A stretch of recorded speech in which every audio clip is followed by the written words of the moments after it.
I'd like to welcome everybody, call this meeting to order. Will everyone please rise for the Pledge of Allegiance? I pledge allegiance to the flag of the United States of America and to the republic for which it stands, one nation, under God, indivisible, with liberty and justice for all.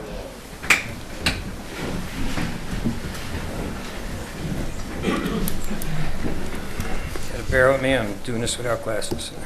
May I have a motion to accept the meetings for the December 20th? Make a motion to accept the minutes for December 20th. May I have a second, please? Second. Will the clerk please take the roll call vote?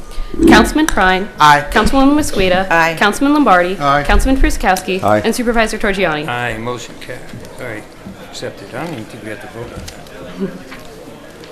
Chief, swearing in? Yeah, I will be sworn in. We got a resolution number 6. Oh, we can't do that first? Yeah. We have to, pass the resolution. And then we can.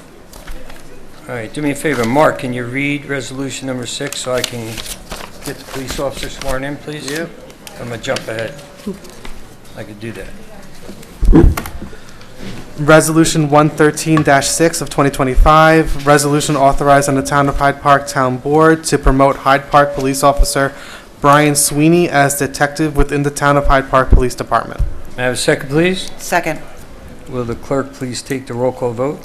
Councilman Prine. Aye. Councilwoman Mosqueda. Aye. Councilman Lombardi. Aye. Councilman Fruskowski. Aye. And Supervisor Torgiani. Aye, motion carried. Will the officer please come in? I want to do this. It might be a long night.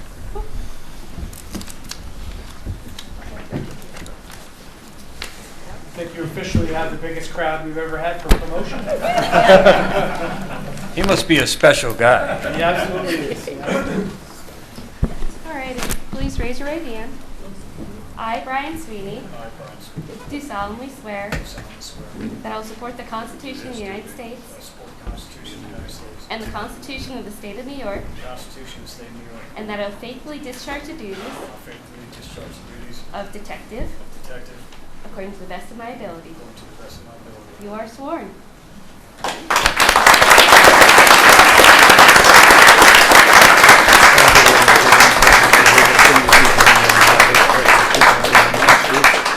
Please sign. You're right there.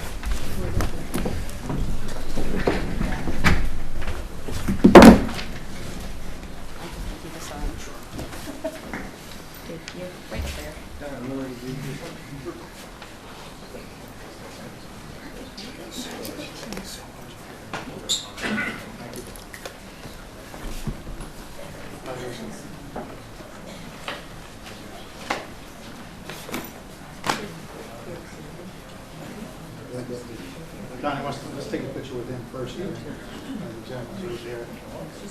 Hey Warren, how you doing? Okay. Do you have a copy of that 239M response? I don't have a spare copy. I think they did. I think it should be up on the website. Don, one more picture. It was. Yeah. Just come in. Yeah, it came in. I think it came in Friday afternoon, late Friday afternoon. Can I take a quick look at it and I'll give it back to you? Thank you. Chief, would like to offer you a certificate of recognition. This is awarded to the Town of Hyde Park Chief of Police Robert Benson, the Town of Hyde Park Town Board. I'd like to recognize and congratulate Chief of Police Robert Benson on the auspicious completion of his master's degree. We commemorate this type of excellence and leadership in our community.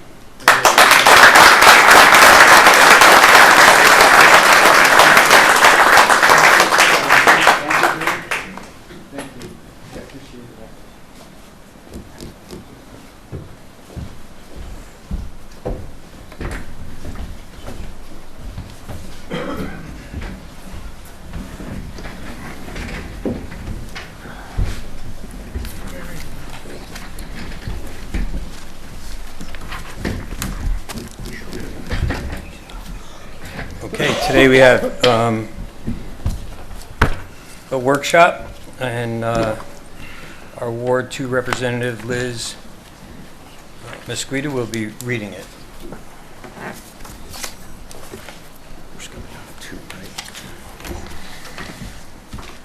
It's a workshop just to discuss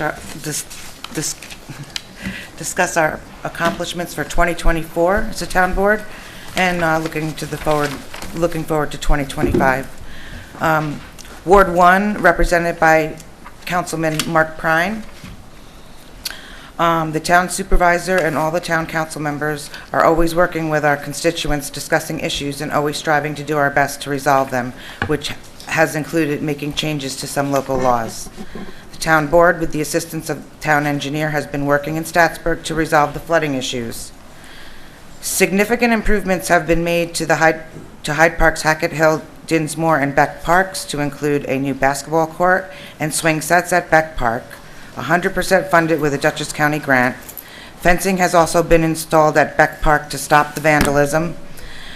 Hackett Hill Park has seen new fencing and grading around the playground to provide security and protect the children. In addition, the handicapped parking lot has been paved so residents can have access to Hackett Hill Park and the Paul Tigmeyer Memorial.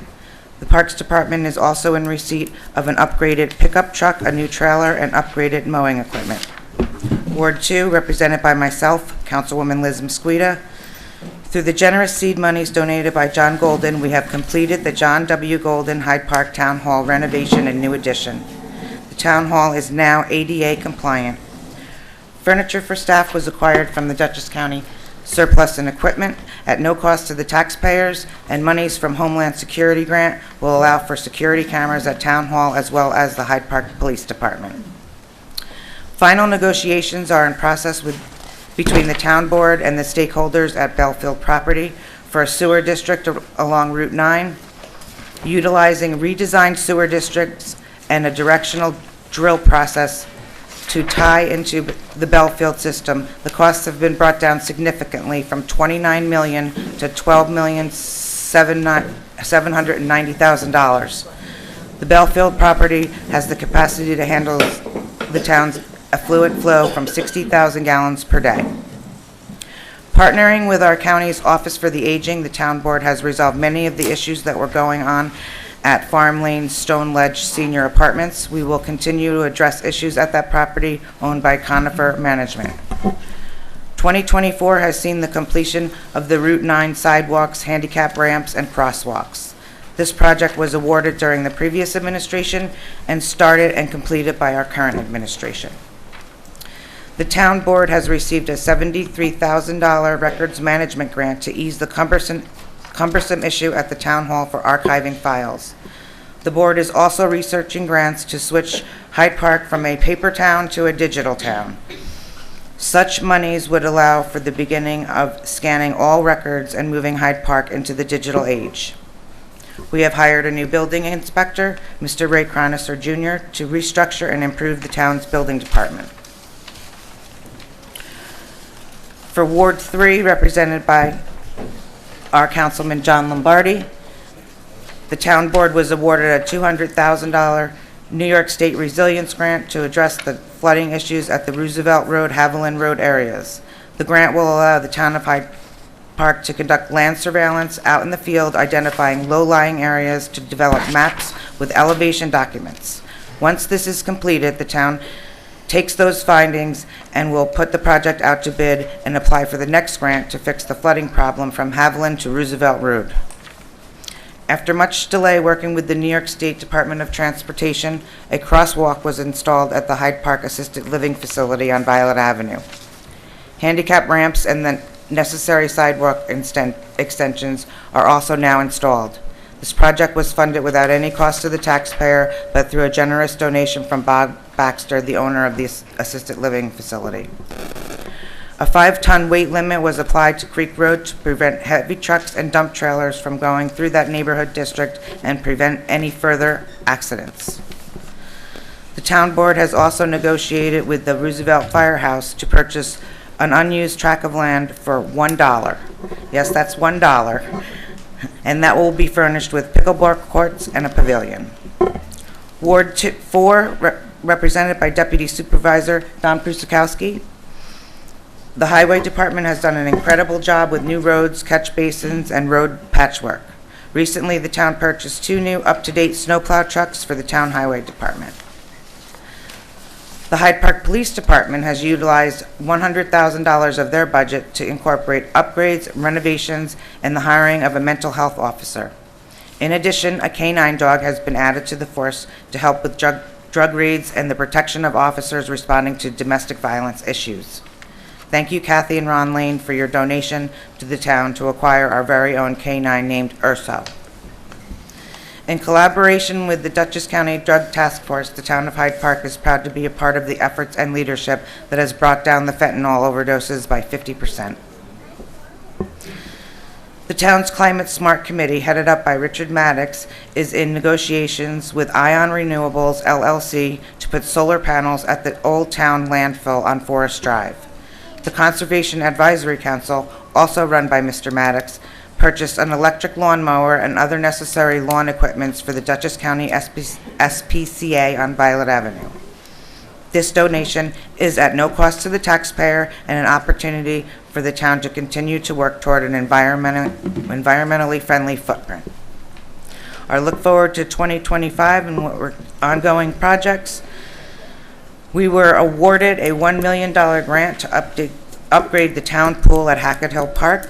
This grant is an 80-20 match grant, and the Parks Department has committed $200,000 of their budget for the 20% match. This grant will allow for deck removal and give the pool new surfacing, tile coping, a new filtration system, and upgrades to the bathrooms, which are long overdue. We will continue our efforts for a successful sewer district, soliciting acceptance from our businesses along the Route 9 corridor. We are actively engaged, working with new businesses that are interested in moving to Hyde Park. We continue our research of the Fallkill backup, cleaning the stream beds for continued flow to help reduce flooding. We are updating MS4 control, creating our drainage district, maintenance of the catch basins to bring them into compliance. The Conservation Advisory Council is still actively looking for a site along the Route 9 corridor for the setting up of an electric vehicle charging station. We are working with the Recreation Department to increase activities for the town to enjoy, which will include programs for seniors. We are also in the process of researching new software that will bring the town into the 21st century, which in large part will increase our efficiency. And we will continue building on our police department to keep our town safe. And those are just a few things that we're working on for 2025. Thank you, Liz. You're welcome. Thank you, Liz. Okay, off to the public hearings.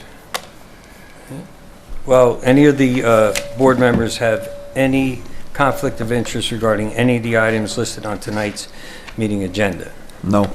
No. No. Oh, we have to get the... Where's it that we allow the people to talk about the... Where is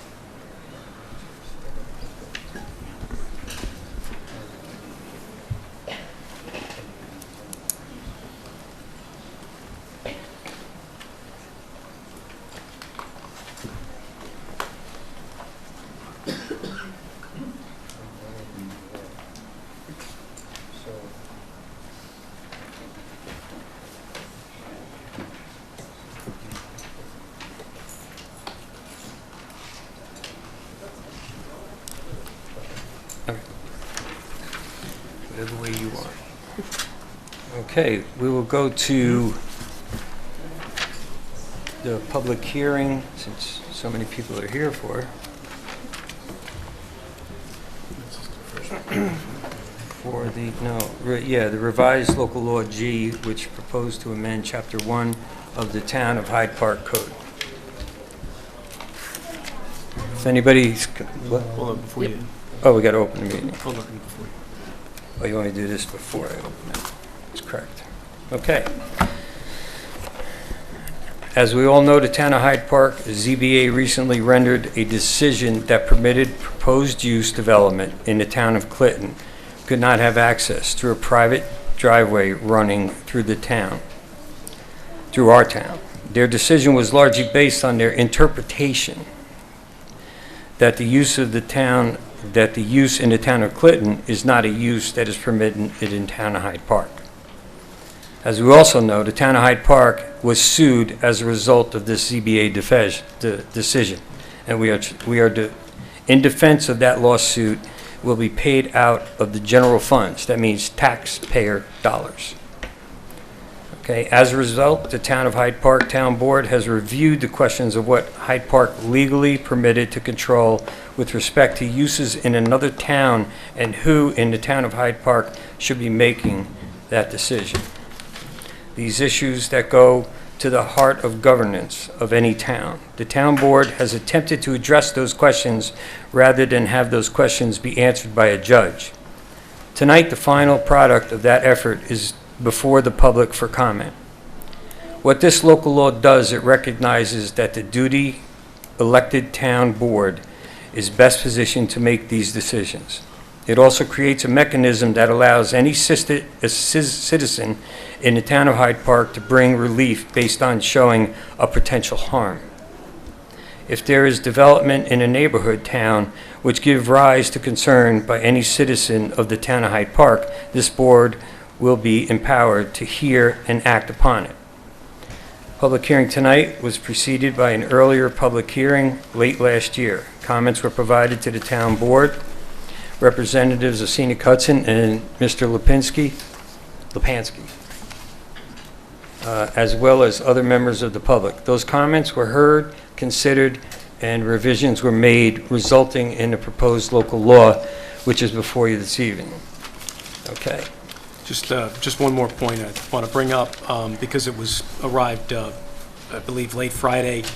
Although not required to do so, this matter was referred to Dutchess County Planning, and they did issue correspondence dated January 9, 2025. That is, I understand, available on the town's website for anyone to review it if they so choose.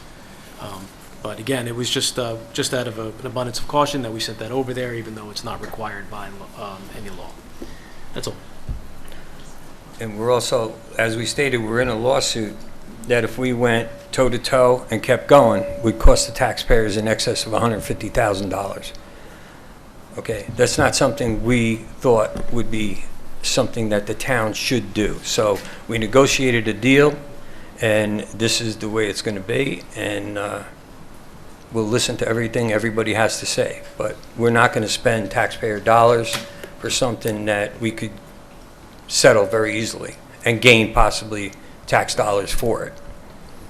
Okay, let's go to the public hearing. You want to bring the list up, or you want to just, you want to bring the list up that's over there, or you just want to have the people say their name and address when they come up to the stand? Is there a completed list, or is it a partial? We're having a lot of trouble back here. There's some, All right, yeah.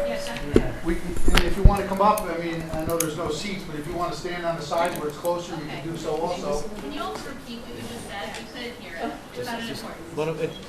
Why don't we just move forward with the public hearing at this point? Come over to there, those. And we can come on over here.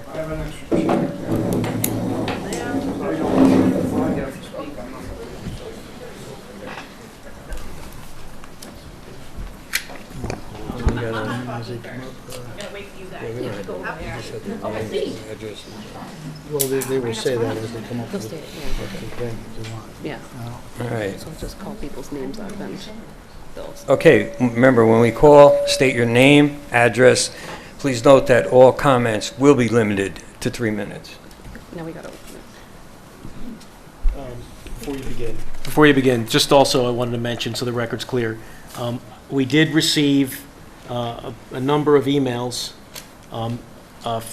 throughout today, and I think over the week. I don't know if any came in over the weekend, but there was a number of emails today, much of them duplicative, but they were all received in, and they are part of the record, and they've been shared with all the members of the board. The county letter has been shared with the members of the board, and so if, to the extent that you send something in an email, you don't need to repeat it if you don't want to, because it's already going to be part of the record. And you're going to read. I want to read the public hearing notice. Okay. Open, we gotta open. May I have a motion to open the public hearing? So moved. Make a motion? May I have a second? Second.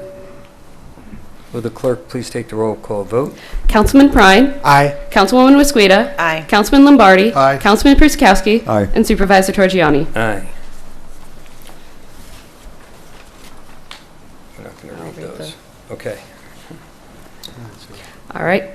Notice of public hearing. Town Board of the Town of Hyde Park. Please take notice that the Town Board of the Town of Hyde Park shall hold a public hearing on January 13th, 2025 at 6:05 p.m. at the Town of Hyde Park Town Hall, 4383 Albany Post Road, Hyde Park, New York, on revised local law G of 2024, which proposes to amend Chapter 1 of the Town of Hyde Park Town Code entitled General Provisions, to add a new Article 3 regarding limitations on interpretation and enforcement of laws to prevent access over any private road or driveway through the Town of Hyde Park and to a property located outside the town's municipal boundaries.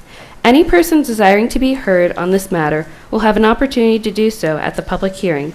By the order of the Town Board dated December 10th, 2024, Hyde Park, New York, Sarah Holman, Town Clerk. Thank you. Any comments? You want to pull them off? What's the first name? We have Dave McNary first.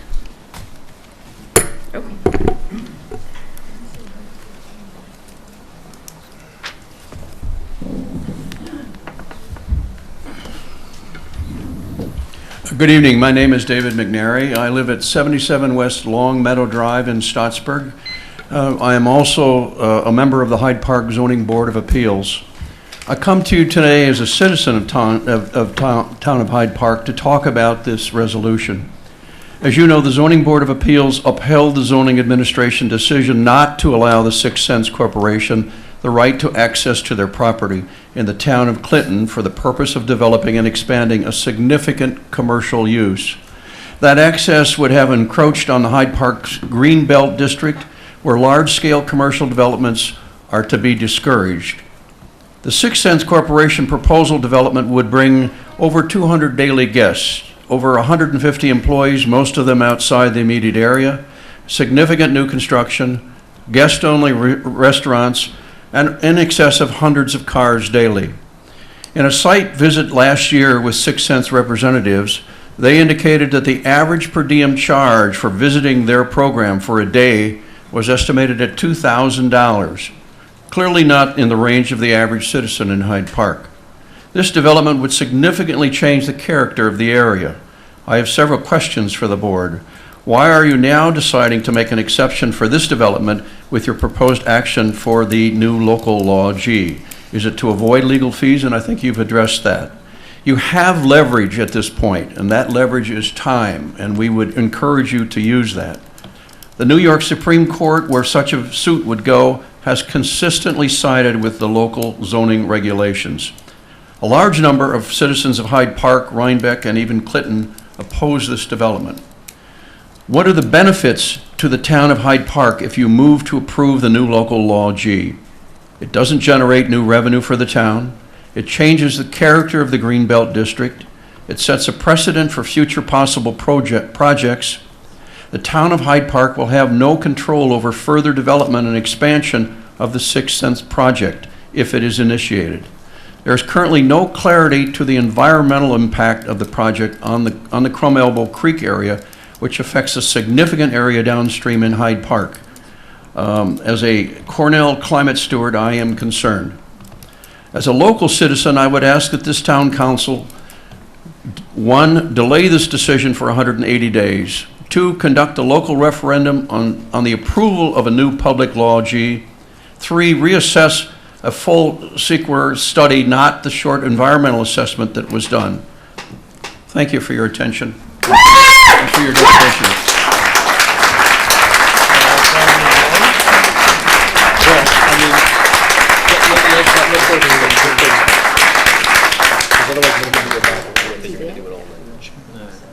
Cliff Perkins is next.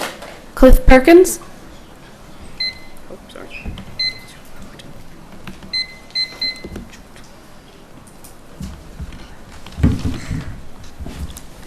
Good evening. My name is Cliff Perkins. I was a member of the zoning review committee that drew up the zoning laws that you live underneath today. And I think you've done a fine job here of describing what has to be done. When those laws were passed, we decided we had to comply with state, county rules and regulations. Here it's stated that we must comply. Therefore, the town has gone forward to do that. If you have some issues with the verbiage in here, yes. But I hear a whole bunch of maybe this is going to happen, probably that's going to happen, and this could be. That does not cut the mustard when you lay down these regulations. The state went through these a lot. There's a lot that goes into this before it even got to you.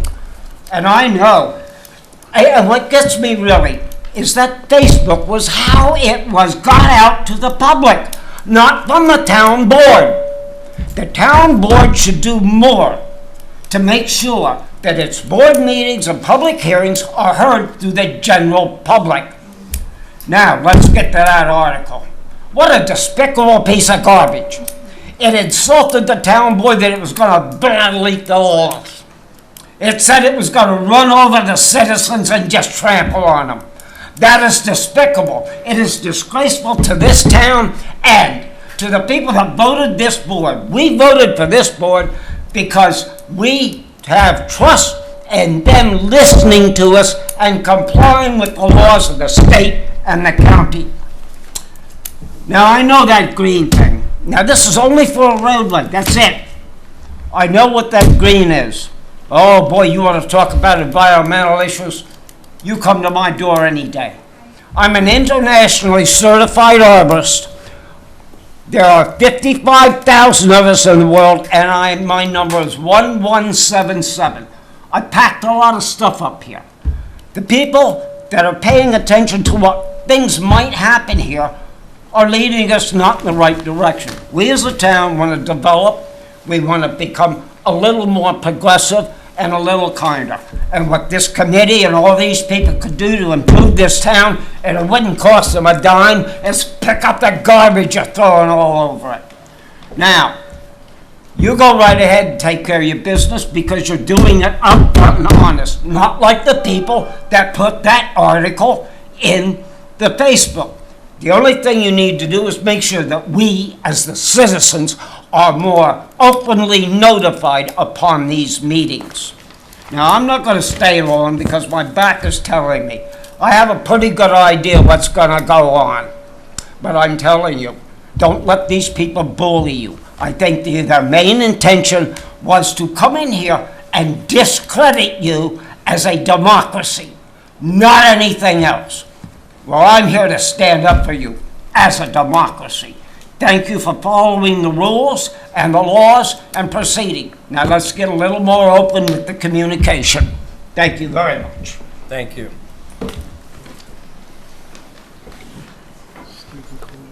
Stephen Coleman.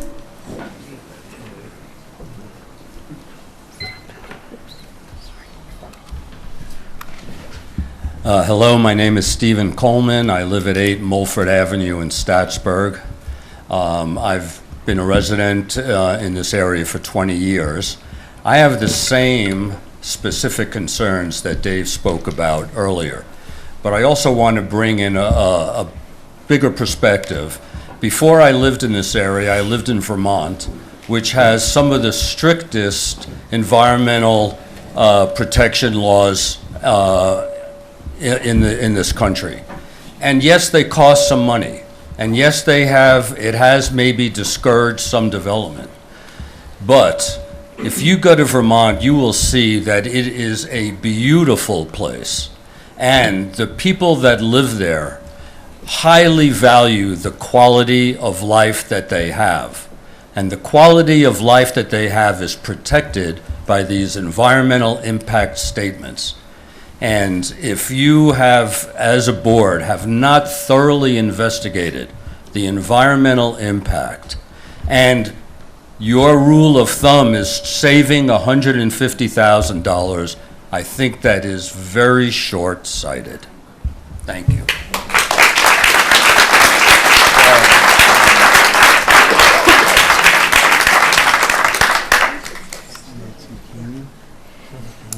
Nancy Keeney.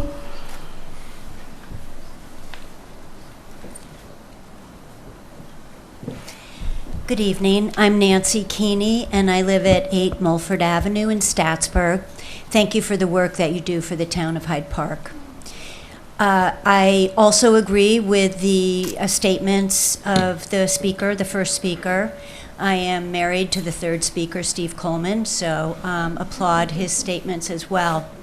I wanted to share with you, I recently went through the course to become a certified Dutchess County ambassador for the county, CTA. I forget what the acronym actually stands for. So but tourism. Tourism, right. So, and it was so interesting, and I learned so much about the entire county. One of the things that really struck me is that northern Dutchess County is renowned for nature, for the rural qualities of it, and the people that come to visit Dutchess County visit northern Dutchess County for that reason. The wineries, the bed and breakfasts, the farm stands, the many breweries, etc., the winding roads, the beauty of it. I would encourage you, please, not to be short-sighted about making decisions that have long-term ramifications that might change the beauty that we have in Hyde Park. Thank you.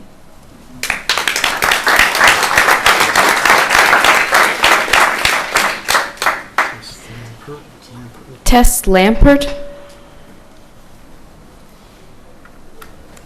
Hi, my name is Donna Burns. I was asked by Tess, who couldn't be here tonight, to read this letter to you, and I'll give you a copy. Dear Hyde Park. Can I just have an address, please? Yeah, it's on here. Okay. Dear Hyde Park Town Board, my name is Tess Lampert, and I live at 23 Kirchner Avenue in Hyde Park. I love living in Hyde Park, and I have been very proud of the way the town has upheld its rules that are designed to protect the town and its people.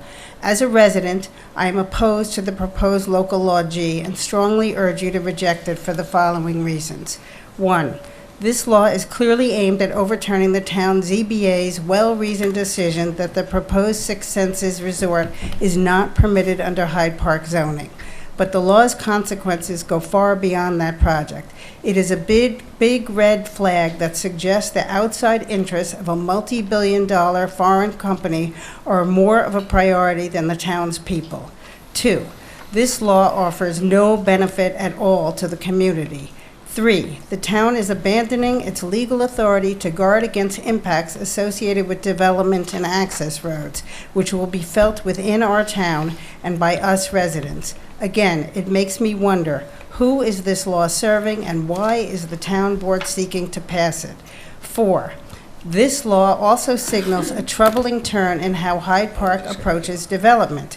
By enabling the Six Senses Resort and all future projects that border neighboring towns without considering their impact on Hyde Park residents, traffic, noise, water pollution, or quality of life, the town board is neglecting us.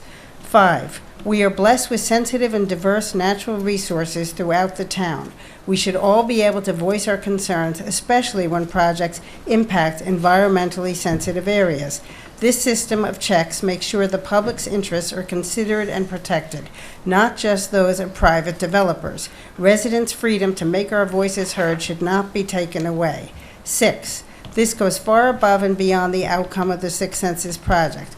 This is a significant zoning change that affects us in Hyde Park and the resort project, and also raises many other land use issues and opens the door to future harms. It also impacts our neighboring Hudson Valley towns. Hyde Park shouldn't ignore the connection to Rhinebeck, Clinton, Pleasant Valley, and Poughkeepsie. Thank you for listening to and considering my concerns. I am very thankful to live in this town, and I urge the board to reject proposed local law G. Tess Lampert.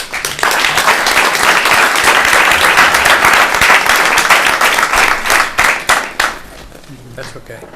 She Thank you. takes. Thank you.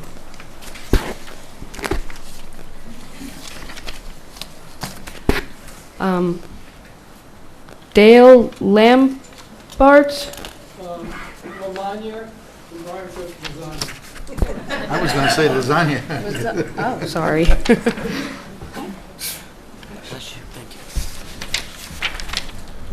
So I am Dal Lamagna, and I own Rhine Valley Farm. I'm here with my wife, Sarah Drew, and we're in the we are the neighbor of the big development, the biggest neighbor. We have a mile-long boundary. But you know, we don't mind them being there. We don't want to deny them the right to develop this property. The way we feel about it is we want neighbors, not invaders. We want people who live there, who we get to know, who pay school taxes. People there will probably be paying Hyde Park school taxes. We want to be able to have access to, if there's a restaurant there, it would be nice to go there. Their plan is to put a fence around it and goodbye to everybody else. So and I don't think what they're planning to do is going to work. And after they develop the whole thing, then what are we going to do? I understand that you do not want to spend $150,000 to defend yourself. That could be the start. Yeah. So my feeling is I personally would be willing to help raise the money if that could happen, put together a group of people who care to put up the money to defend us so that we could stand up to billionaire, people just try to run over you with a bulldozer of the money they have. I wondered why this was happening, and I totally get it. I totally get it. Thank you. Can I have your address, please? Address for the record, please. Your physical address. 439 Schultz Hill Road. Thank you, sir. Okay.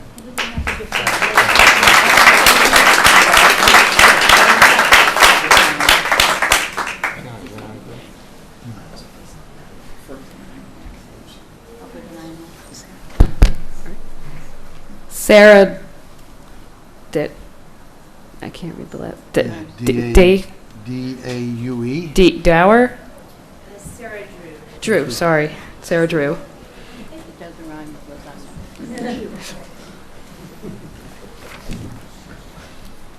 Oh, sorry. Hi, I'm Sarah Drew. I'm at 439 Schultz Hill Road. And, I think our response is really to see the integrity of the environment, as I think many of the people in the room feel that way. And especially, I think, the watershed is of a particular concern.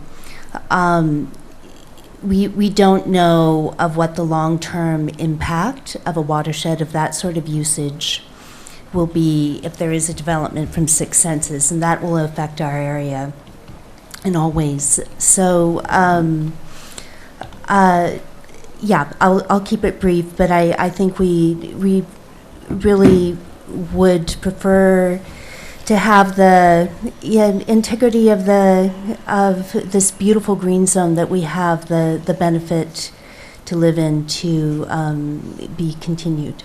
Okay, thank you. Thank you.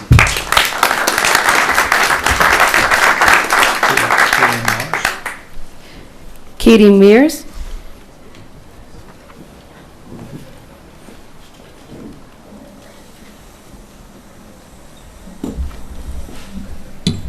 Hi, I'm Katie Mears. I live at 20 Julia Drive in Hyde Park. So I agree with most of the previous speakers. I'm concerned very much about the environmental impact. And when I hear that we have $150,000 consideration of taxpayer money to defend this, I wonder what the cost to the taxpayers would be downstream, no pun intended, of dealing with any environmental impacts of this project. And I could be wrong, but I don't feel that those things have been fully explored. Am I wrong or am I right? Can we, you know what I'm gonna, I don't mean to jump in, but this is not gonna, it's gonna take a long time, so what we're gonna do is just let folks make their comments, because we don't wanna run out of time, we want everyone to have a chance to speak, and then the town board is gonna engage in a conversation and discussion. Okay, well, the supervisor was just nodding his head, so I was looking for feedback on that. And don't I get 3 minutes? I thought I got 3 minutes. Yeah, we're not stopping. Okay. Okay.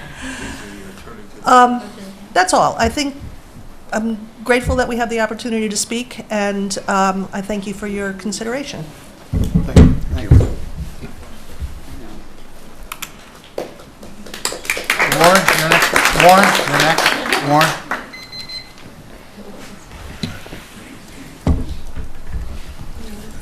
Good evening. My name is Warren Raplansky. I'm an attorney representing several of the neighbors, both in Hyde Park and in Clinton, who have major concerns about this huge development that's going to be placed in the most sensitive environmental areas, both in the town of Clinton and the town of Hyde Park. The area is also of tremendous historical importance. I'm a land use attorney and a municipal attorney, and I represent two of your neighbors, the town of Hyde Park and the town of Pleasant Valley. I was also had the pleasure of being the attorney for the town of Hyde Park for 10 years prior to the change in the administration.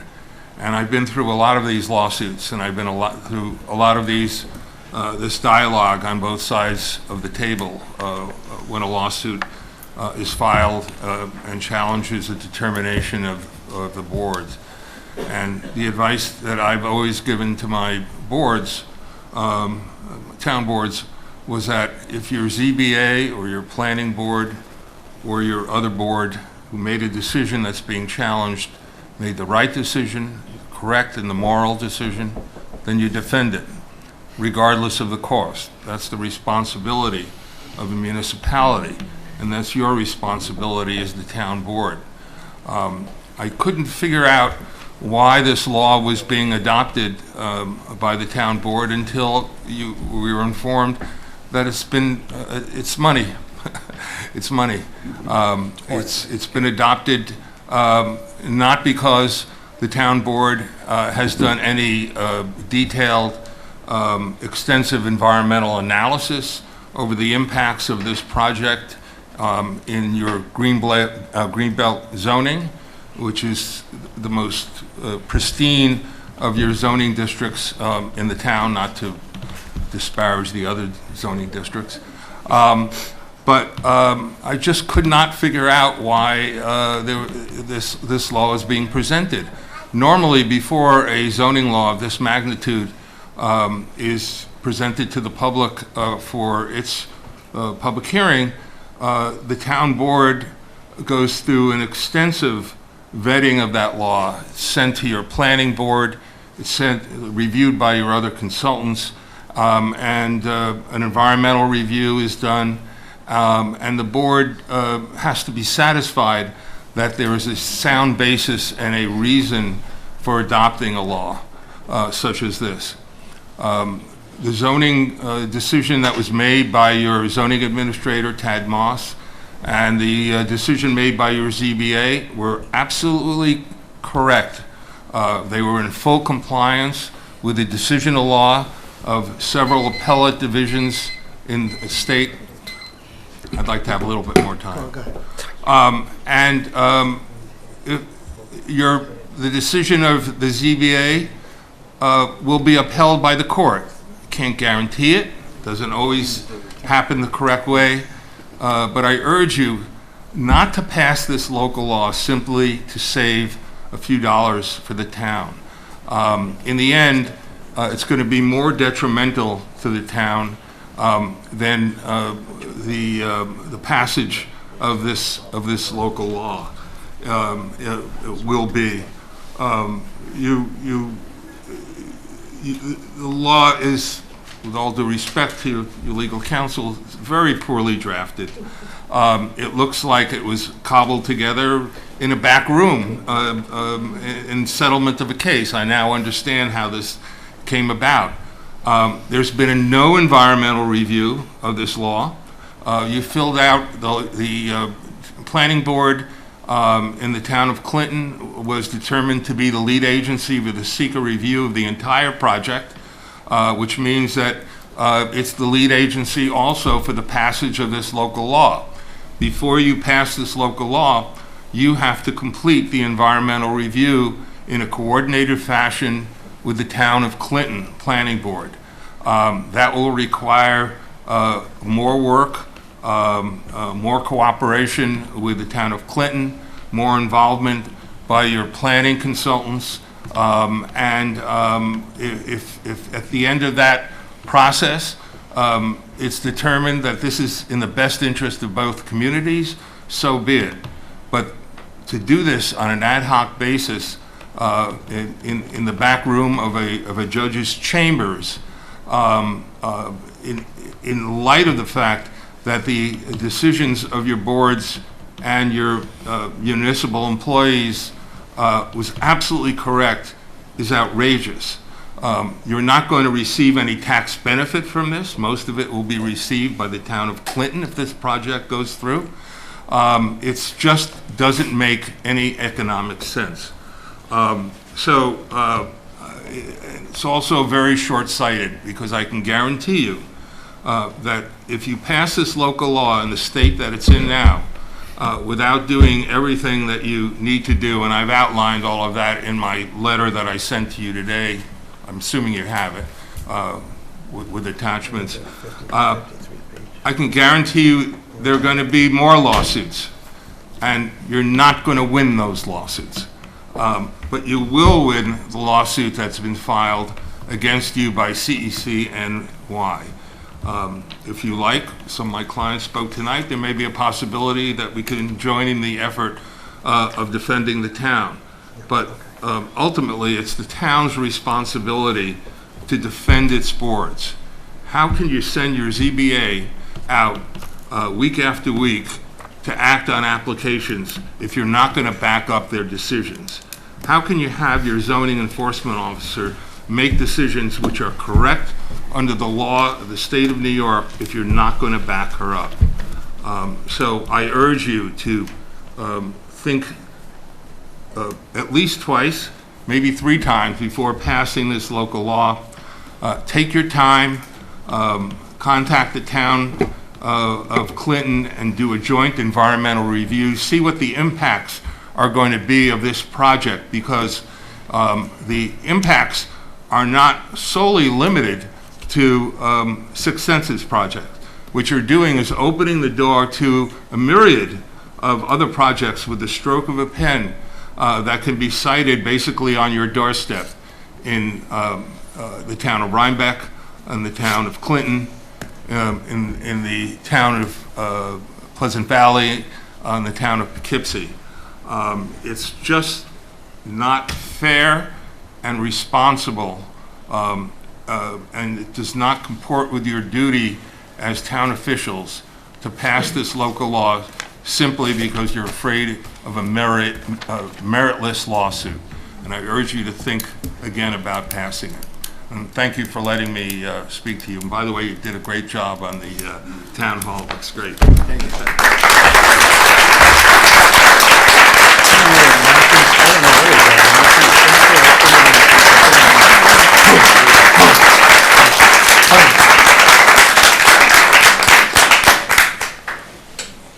We have a Matthew,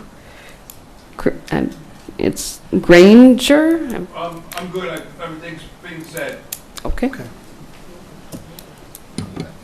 That's all the names we have on the list. Would anybody else would like to come up and approach the microphone? Manuela, you want to come up? If you have already spoken, please let the other people come up and get an opportunity first. You can come up to the microphone one at a time and just state your name and address. Choose Wayne the best. Good evening, everyone. My name is Manuela Roosevelt. I live at 21 Kessler Drive, Hyde Park. I thank you for holding this public hearing. I thank all of you for being here. I would remind us all of the heritage of Hyde Park. Hyde Park is small town America with a history unlike any other. Here are families that came in the mid-1700s, attracted by the environment, by the fauna and the flora that we all have preserved for over 2.5 centuries of careful stewardship of the land, the trees, the animals, each other. This town was the hometown of President Franklin D. Roosevelt, an arch conservationist. He conserved more acreage in this nation than probably TR did between them, one a Republican, one a Democrat, stewarded so much land for the benefit of the American people. In Franklin's case, that love of nature, animals, started here. And it is thanks to the National Park Service and the Presidential Library that Hyde Park is known all over the world. Visitors come here partly because of the legacy, a lot because of the inspiration of the land. And I understand that fighting battles with multinationals, multi-million, their cap market valuation is $22.9 billion. They have all the money in the world to fight this if they wish so. But why would they? Why would we have our backs to the wall when we have been so caring and so successful over centuries? The National Park Service has a policy of no light pollution. All of us in Hyde Park, we just look at the stars and we see them. We see shooting stars and we put wishes on them. Why? Because we have millions of trees and we have no lights. Do we really want to add to light pollution, noise pollution, and traffic? I just implore you to remember our heritage. Thank you.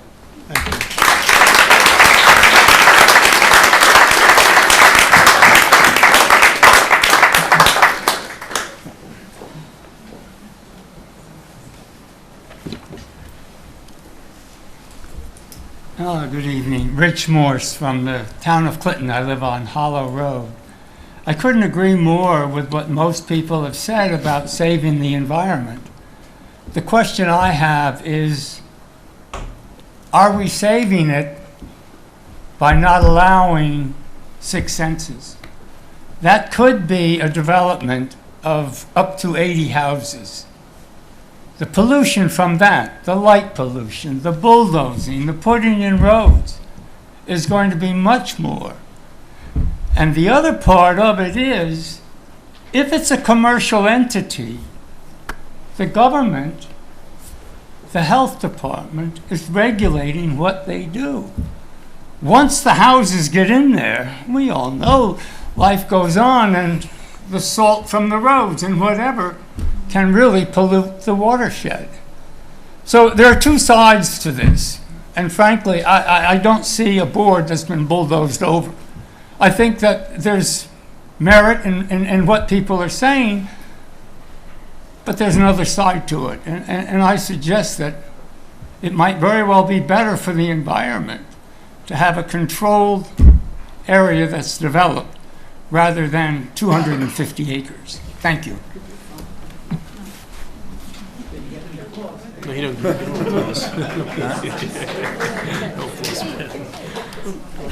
Hi, my name's Elizabeth Barton. I live at 6 Park Place here in Hyde Park.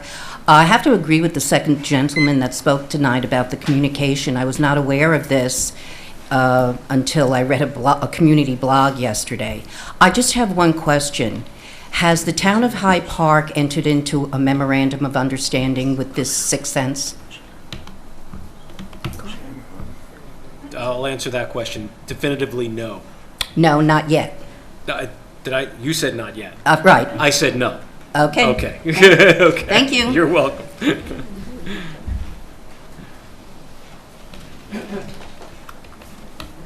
Come on up, whoever.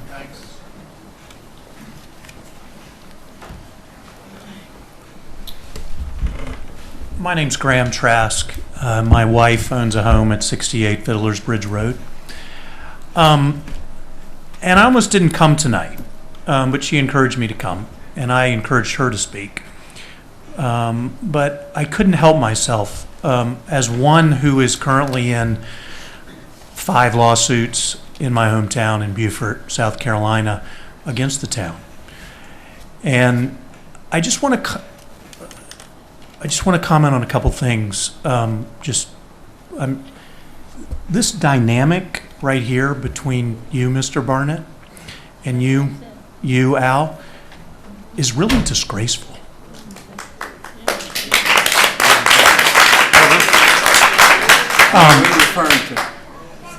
I'm referring that I don't think it's appropriate that Kyle is next to the head of the board. He's always been. You must not go to a lot of board meetings because, and you can ask Mr. Raplansky. Mr. Raplansky, where did you sit when you were the town attorney? Please don't. You guys aren't. Right here, right, bud? Okay.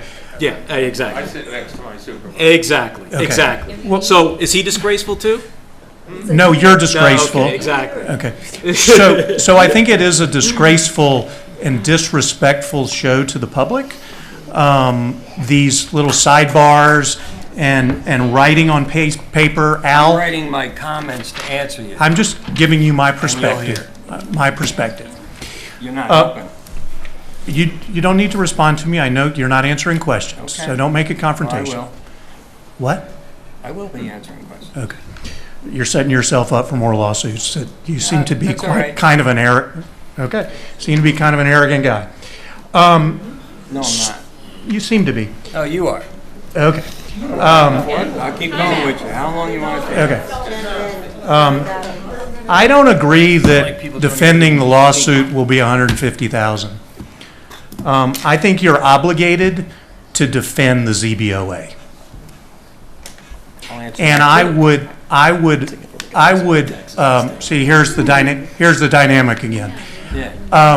I would urge the ZBOA to get their own lawyer and not deal with Mr. Barnett. Well, I'm just, you don't have to respond.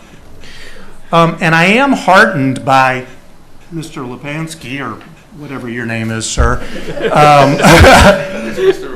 Yeah, that you do plan to file lawsuits in response to this.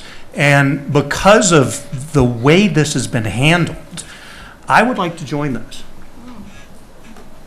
And I will talk to the gentleman who rhymes with lasagna, because I think it needs to be handled properly.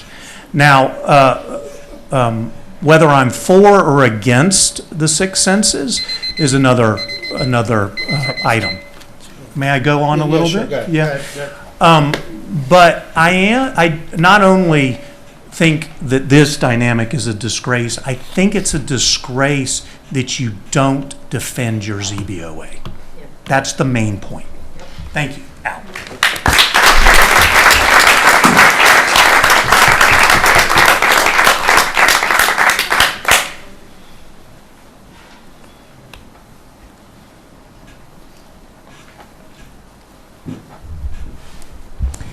Good evening. My name is Elizabeth Kucinich. I live at 5 Martyrs Way in Poughkeepsie. I am obviously English, maybe with a little American twang now, but I have lived in the United States for 20 years, and I want to bring a message from the rest of the world I'm a taxpayer here in the town and have been for a decade. You live in heaven. This place is incredible. People fly here to live here, to travel here, to tour here, and to be inspired by the natural beauty that is the Hudson River Valley.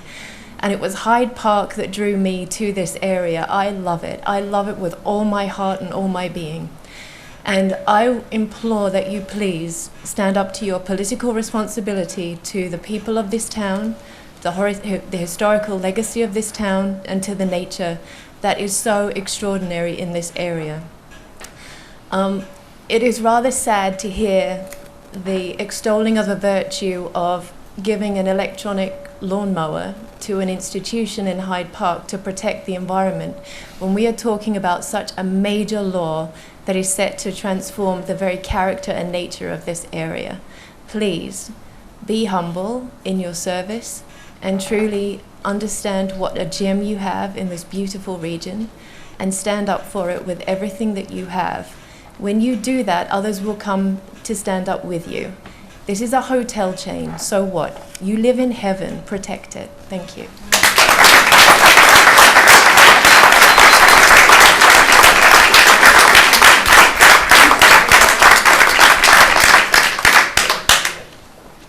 Anyone else like to come up? Come up to the microphone, please. Good evening. My name is Beth Culp. I live at 32 Hudson Drive. Developers sue towns all the time. It's a routine for them. They have so much money riding on these massive projects that there's no way that they're going to take no for an answer. And so when they get no for an answer, they sue the town. They act so outraged as if the town has done something illegal or scandalous or selfish or stupid, and they make the town feel as if they're at fault. And I really do feel sympathetic for you for having to put up with this. And think of all the other towns that have to deal with this. If a developer doesn't like your decision, they sue. This is easy for them to do because they're rich, they have teams of lawyers already on staff. It doesn't cost them anything to bring down a brutal lawsuit on a town, but the town then groans under the cost. In the 1990s, Hyde Park had a supervisor named Nancy Alden. Some of you will remember this. And during her tenure, Walmart brought an application to build where at the site of what is now the drive-through. It was the drive-through then. They wanted to build there, and then the trailhead to the Town Lane Trail. Well, Nancy Alden idolized FDR, and it was easy to see that that project is out of character for our town. So she denied the application. Walmart sued the town. Mr. Raplansky made the point that the court is going to uphold the ZBA in this lawsuit. That's because they don't even bother to get a valid basis for suing. They just throw out a lawsuit and figure the people will get scared and back down. And understandably, they often do, because they don't want to spend a lot of taxpayer money on a lawsuit. You can understand that. But so Nancy did not back down, and the developers lost. They upheld her decision. Well, they still had this team of lawyers sitting around on their staff, so why not try to sue again on another idea that might work, another pretext. So they sued the town again, but they lost. The courts again upheld the town. But by the time that they sued the second time, residents were screaming at the amount of money being incurred by these lawsuits. So you can understand, I understand you're taking a risk, but I do hope that you will do it. And Nancy's heroism is the reason we don't have a Walmart across from the FDR home library, and museum.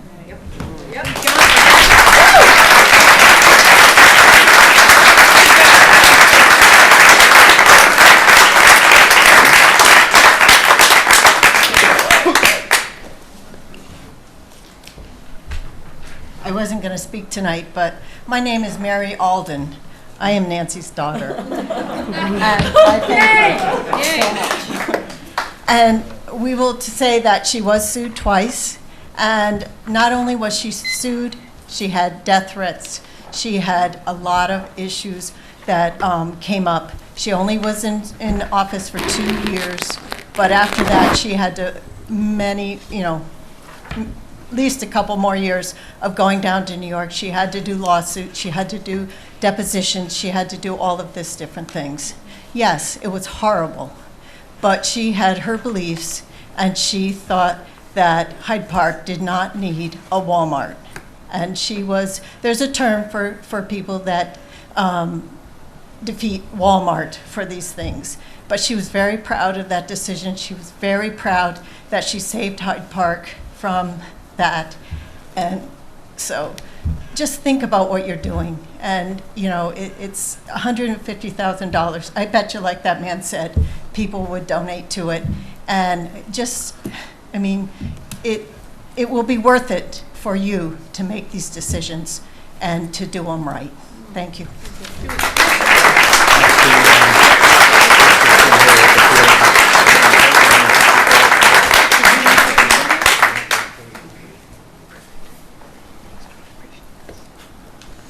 Anyone else? I'd like to say something. Hold on, we want to make sure the public is... Can I just say one more thing? Oh, hold on, I want to make sure everybody have an opportunity to speak. Would anybody else like to speak that hasn't spoken? Well, I want to hear him too. Well, we'll listen to what you got to say first. Kathy Reganetti, 24 Van Dam Road, Hyde Park.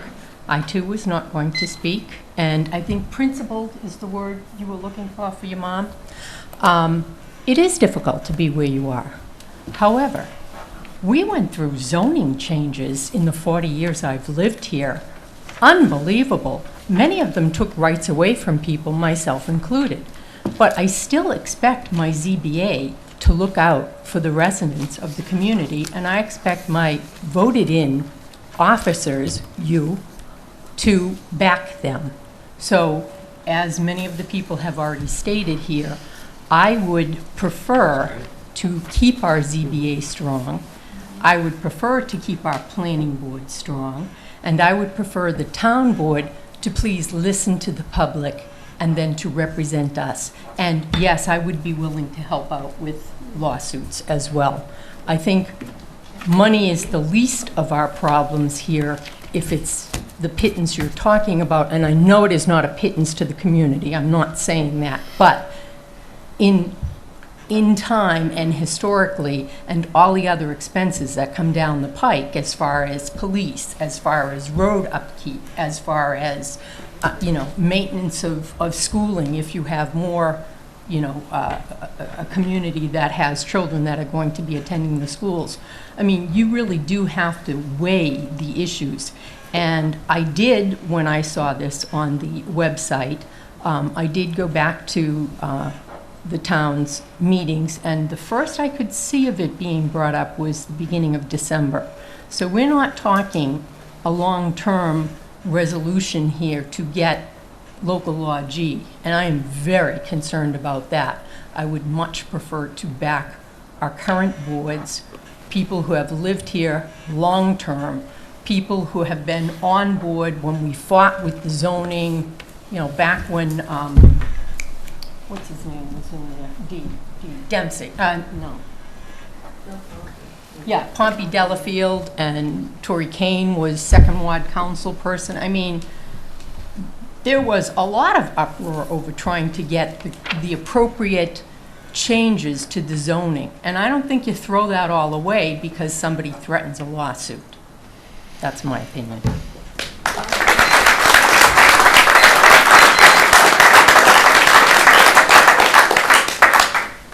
Anybody else that didn't have an opportunity to speak would like to speak? Going once?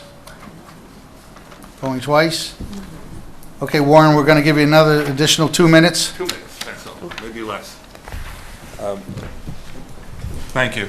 I just wanted to respond to the gentleman, I don't know his name, I'm sorry, I didn't catch it, who indicated he would much prefer to see, or possibly much prefer to see, a subdivision and residential, a large-scale residential development on that property. First of all, I've been through those projects, and very often those projects present many more environmental problems than other commercial projects. So it's not necessarily something that you want to wish for. But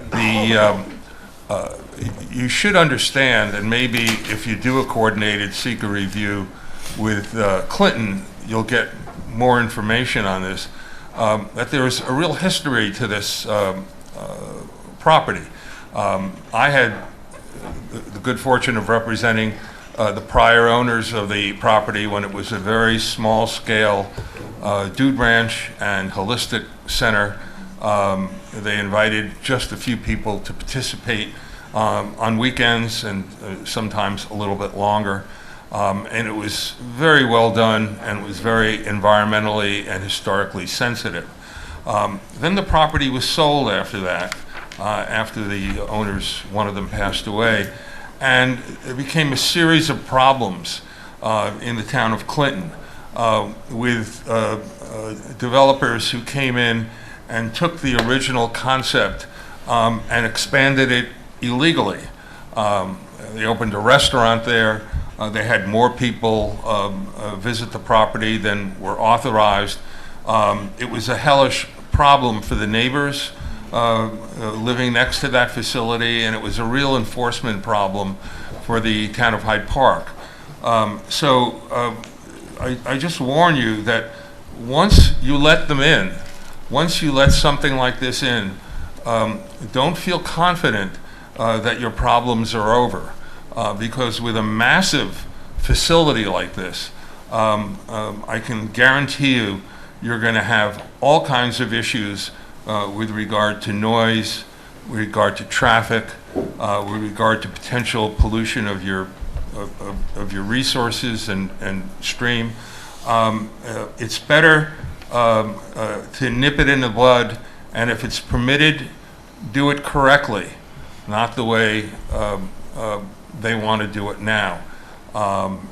So if you do anything, I urge you to go through the entire environmental review process coordinated with the town of Clinton before you make any local laws or any other decisions on this project. Thank you.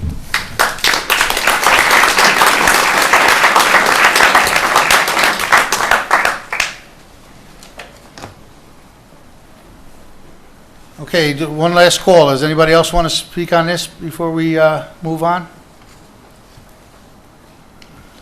Okay, back to you. Okay. You got to do a motion to close the vote. Well, okay. Well, we can't take a vote yet. Right? Right. We're going to close the public hearing, and then council people are going to offer comments. Okay. May I have a motion to close the public hearing? So moved. Second? Second. Will the clerk please take the roll call vote? Councilman Prine. Aye. Councilwoman Mosqueda. Aye. Councilman Lombardi. Aye. Councilman Persikowski. Aye. And Supervisor Torgiani. Aye. Okay.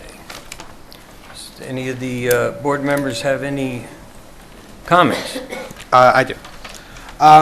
Fellow town board members, I think we should reconsider adopting local law G, and I think we should reconsider adopting local law G. I have received many phone calls and emails from our constituents urging the same. Local law G allows access to properties outside of Hyde Park municipal boundaries that do not align with Hyde Park's own zoning laws. Were local law G enacted, it would require residents of Hyde Park to be aware of any and all driveways and private roads providing access to neighbor municipalities. While I do believe it is necessary for residents to be involved and know what is happening in the community, it should not be solely on them to petition the town board to prohibit the use of these roadways. As an elected board, we should be protecting the residents of Hyde Park from potential adverse effects from surrounding municipalities. The Dutchess County Department of Planning and Development has also expressed concerns about local law G and its lack of guidance standards and processes. The immediate benefactor of local law G is the Sixth Census Project. Residents and the town's CAC have expressed concerns regarding this specific project for Hyde Park residents, which include well water quality, light pollution, impact on the local wildlife, impact on sediment deposits downstream, and trout fishing for local fishermen. Without having oversight for roadways that enter neighboring municipalities whose zoning laws differ from those in Hyde Park, we open Hyde Park residents to potential issues that we have tried to mitigate through our own zoning laws. Thank you.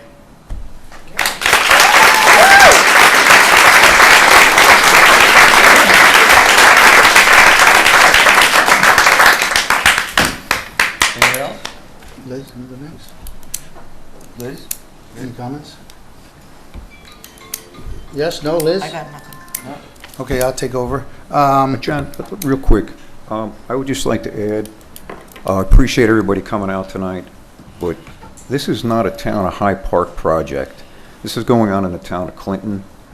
I don't think it's the town of Hyde Park's business to tell other towns what to do. I wouldn't want other towns coming in here telling us what to do. That's my feeling on this as we move forward. Thank you. Explain? Okay, John Lombardi, 3rd Ward Councilman. I understand everybody's concerns. My take on this whole scenario is when everybody's worrying about water quality, erosion, sediment, we're all familiar with all these courses of action. And usually, I've been on the planning board prior to being on the town board. This project is mostly the disturbances in the town of Clinton. When the process goes to the town of Clinton, the planning board will address a lot of these concerns and make sure that everybody feels comfortable prior to approving the project. That's the way our laws are written. That's the course of action. Everybody here, and I do have a whole stack of all the emails that came in, and what I did is came in here an hour prior and I went through everybody's written complaints, and everybody's worried about noise, pollution, traffic. These are all stuff that's going to be taken care of during the environmental impact once somebody takes lead agency. And then it's also going to be circulated to Dutchess County Planning and all the surrounding municipalities, where we will then be notified, and then we can also address our concerns. Unfortunately, I think that, I call it the Hyde Park Complaint Department instead of Hyde Park Neighbors, a couple of people posted stuff there that isn't factual, and that kind of uproars everybody. All these written complaints that I seen that came in via email today, when I went and checked the physical addresses, 45% of these people reside in the town of Clinton. They're not even residents of Hyde Park, which doesn't mean anything because, listen, I represent everybody. I don't like anybody coming up to stay at the podium and say that you're getting bulldozed over. And if anybody knows John Lombardi, he's the last guy that's going to get bulldozed over. So I'm with everybody, but I believe that there's a process that this needs to be taken, and it needs to be taken when the town of Clinton, when the submission's put in and the town of Clinton gets it and they become lead agency, all these individual problems need to be addressed pertaining to the project. We're not the lead agency. We're not involved with that.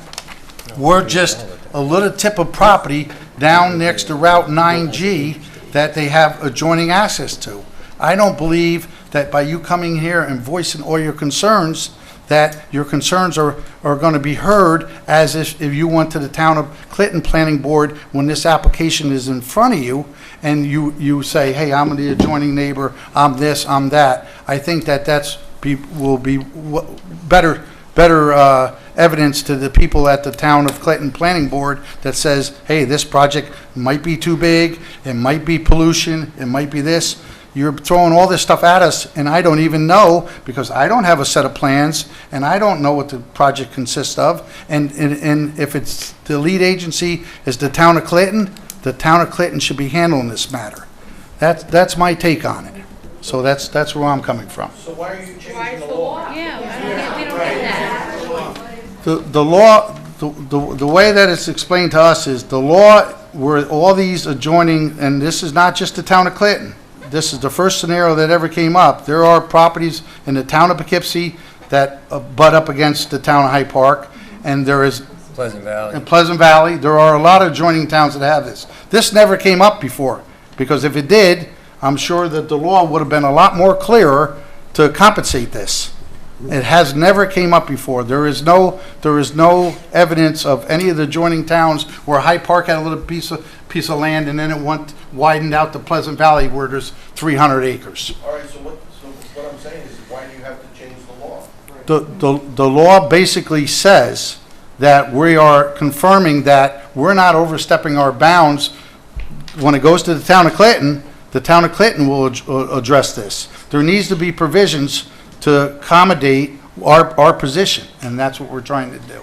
Yeah, I just want to clarify something, Councilperson. So just so it's clear, we're not changing the law, because that's part of the problem. And I think some of the confusion might be that this is not a zoning law. So some of the comments that have been made are more appropriately geared towards changing zoning law or creating zoning. There is no local law right now that addresses driveways or private roads, and certainly as it pertains to access to an adjacent municipality. I'm the attorney. I have no position on this one way or the other. I do a job. The job is the town board has a certain desire to see something, and they ask for advice, and I provide it.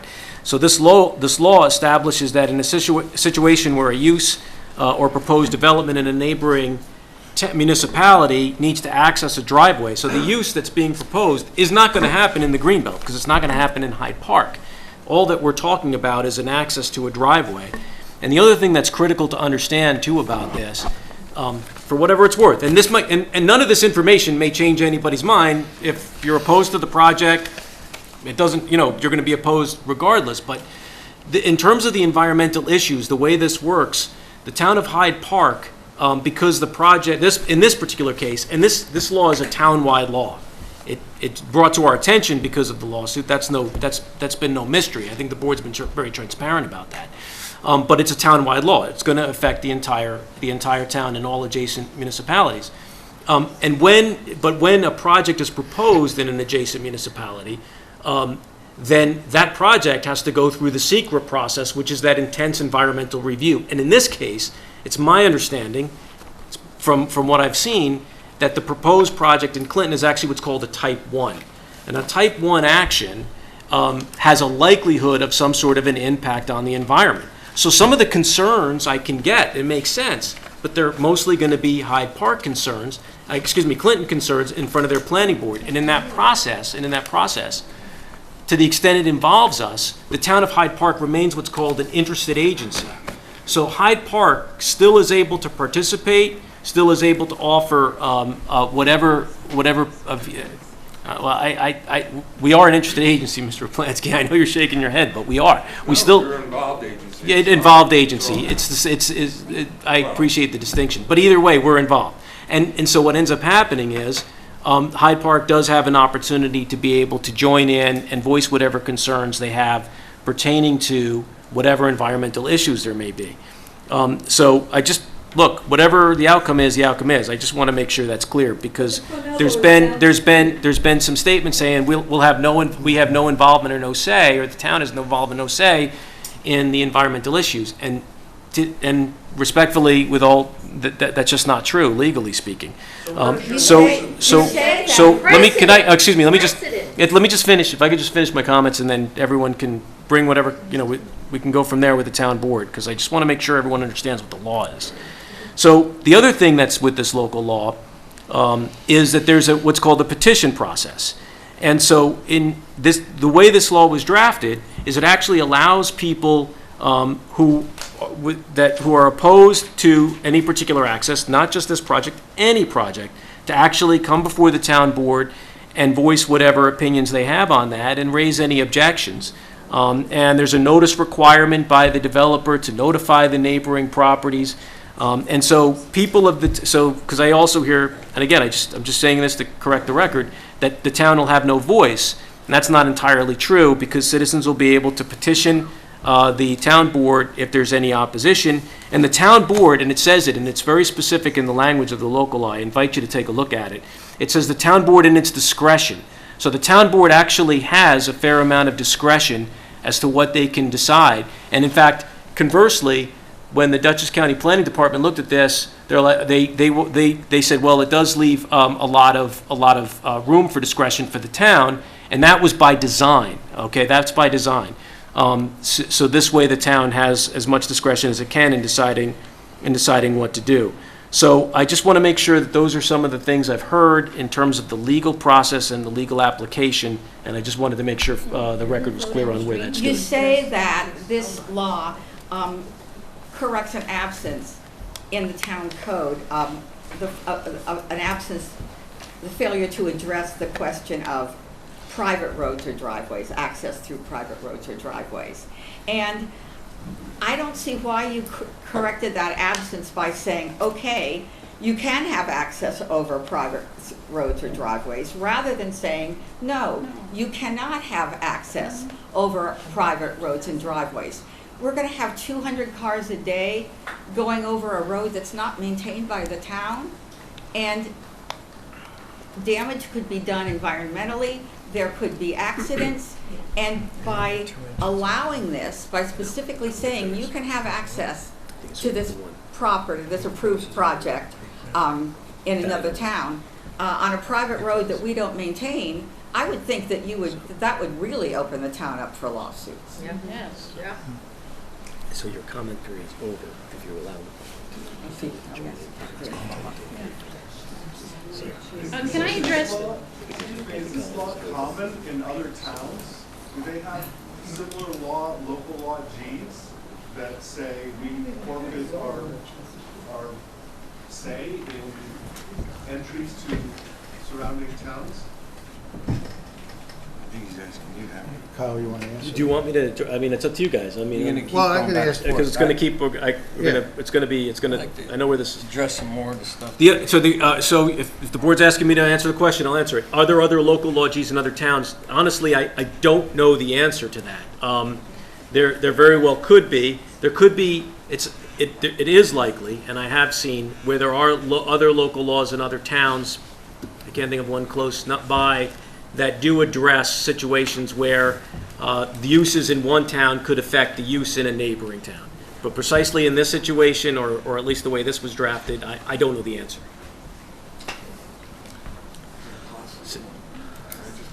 It's gonna turn into a debate. I mean, it's up to you. Can I just say something? Let me ask one question. It seems that you're moving toward approval of this. Hold on, you're going to have to come up to the mic because this is recorded. I apologize, Dave, but... Oh, that's fine. I mean, if we're looking at it now, there's a preponderance of approval from this group. But what would be the problem of, and we talk about due diligence of Clinton, the town of Clinton, what would be the problem of delaying either the implementation or the voting on this for a time until Clinton has completed its due diligence and has come back to you with a seeker and other information that they fully support the project? Why do we need to go ahead now with this approval, yet we don't know the environmental issues and we don't know other issues from the town of Clinton? That's. Could we continue this hearing? Yes.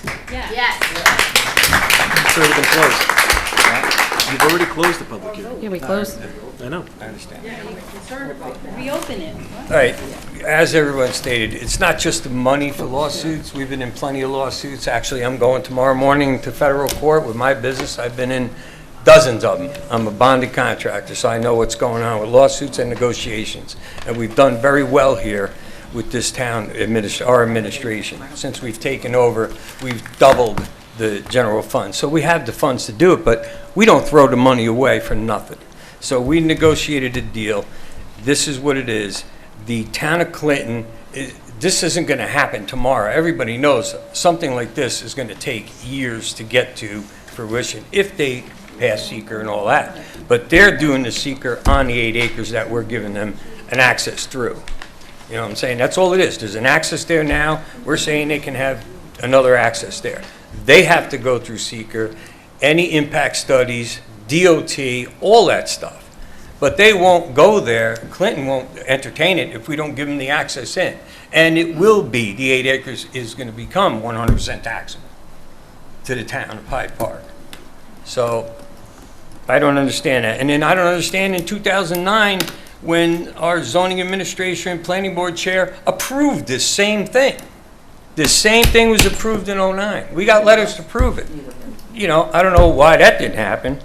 You know, and I never heard of any historical issues. I understand what Manuela was speaking about, and we do take that into consideration. Look at the way we build, and our planning board works with people. All right? We do want to prevent 8 acres to prevent access to another town. We don't want another, like we said, it's more like we don't want another town doing that to us. And we will run into that, because I can see where it's going to happen. Because there are people coming up here wanting to build housing, commercial, whatever, and business brings business to everybody. This is something that Clinton is going to have to work with. There's no deal with us. Yeah, they filed an Article 78. We've had plenty of those already. And we defended them as quick, but we negotiate them. We don't just bend over. But we negotiate a deal that works best for the town of Hyde Park, period. And that's what we're looking at. Environmental issues, that's going to be done. It's going to be done by then, no matter what. The 6 senses, and they're going to be under a microscope. Trust me. I don't think you're here advocating. They won't be under a microscope by us because it's not Hyde Park. So Right. we're just abandoning our responsibilities with regard to that environment, and they don't exist in a vacuum. That Primeval Creek doesn't just stay there. It flows It downstream. runs downstream with the pollutants. Right, just like Crofton Muse has got to come with DOT, they're replacing the bridge down there, same thing. Otherwise, we couldn't access that. If that was a bordering town, we would never be able to build that 257 apartments up there at the Moose Lodge. And we're going to go, that's moving forward. But they've gone through 12 years of 12? environmental impact 12? study. The Crofton Muse. Yeah, the first developer went 20. Crofton Now the Muse, second yeah. one's there 12 years. So Then let's give them that amount of time for this you as can't well. because they won't accept it at that point. Are you saying you negotiated a deal with 6 senses? No. What Clinton. What is the You said you cut a deal. You cut a deal. Huh? You said you negotiated a deal. Can you- We're in Yeah. negotiations with the attorneys for 6 cents because they're suing us. I mean, we're being They're sued. telling us over. Okay, thank We're you. in the lawsuit now. Okay, no, I- So our best bet is how do we get out without impacting, you know, our financial capabilities? Because believe me, it wasn't P's and Q's when we got here. It was nowhere near it. Thank you. So you have a deal with 6 senses. So we're close. John, may I ask a question? No, this guy, not this guy. Yeah, come back, you want to come back up to? As long as he doesn't yell at me. Yeah, let's keep it clean, please. Use the mic there. Because I'm Italian. Yeah. Well, everybody was noticing it, nobody said it, so I just wanted to bring it out in public. My concern is, why are you guys not defending your ZBOA? That's my biggest concern. And why have you taken My that? problem is that I said they Hold on, were. let him finish his Let me question. finish Let if him I finish. can. Let me- Why are you not defending your ZBOA decision? And if you're just going to overrule them, why isn't the ZBOA entitled, and I think they are legally entitled, to get their own lawyer? And why have they not done that? Okay, can I answer your question? With all due respect, your premise is incorrect. Okay. The premise is incorrect because we are not overruling the ZBA. This outcome will result in a different outcome than what the ZBA's done, but you're not overruling their decision, because the decision they made, You've changed the law. the decision, all right, No, I'm just, No, is that? you asked a good question, and I want to answer it, but I can't Good. do it if people. Sure, go ahead. They're depriving you of the right to get the answer. So the reason is, it's not overturning, and because that's the case. There's nothing, if there was something in here that, if we were changing the zoning law, if we were making an amendment to the zoning law, then theoretically, and of course the ZBA relied upon the zoning law, and we were changing that, then we would be theoretically changing something that they did or overruling what they did. But that's not what's happening here. This is actually addressing something that doesn't exist. Wait, I'm still confused. They based, and I mean, you're a very smart person, I know, and you're a lawyer, but, too, which de facto makes you smart, but, no, seriously, I mean, I think it's a really salient question. So what are you doing if you're not changing the zoning law? Right. What are you doing? What we're doing is we're relying upon the police powers of the town to decide to decide in the town whether or not this town could have the authority to tell another town what to do. It addresses police powers. It's not a zoning law. But does it still not break the zoning law? No, because the zoning in this town will stay precisely the same. What is permitted, a conference center still will not be permitted in the Greenbelt. It's not permitted now, according to the ZBA, and it won't be permitted if the town board passes this law tomorrow. But I thought there was, and again, I'm getting on late, thank you for explaining. No sweat. And I thought that the town zoning law said if it wasn't permitted in Hyde Park, that it can't be allowed in Hyde Park. Hold on, I'm getting myself. If it's not allowed in Hyde Park, it can't be allowed in, you can't have access across Hyde Park property. Correct, but they're just talking about access. They're not talking about taking a use that's prohibited. We're not talking about taking a use that's prohibited in the town of Hyde Park and making it permissible. It's just not that case. All you're doing is granting access from point A to point B across what's in Hyde Park. Okay. And what, has the ZBOA approved you handling this? My firm, we have a separate lawyer who handles the ZBA. And have they been involved? In this local law? In handling this? The local law? In this controversy? They handled the ZBA. Right, but why you're saying they're not involved any longer because... They're not involved in the local law or the lawsuit. Got it. They're involved. You've taken it out of their hands. No, I didn't take anything out of their hands. They have the ZBA. They handle the ZBA. I know it's confusing because there's different entities here. No, they handle the ZBA.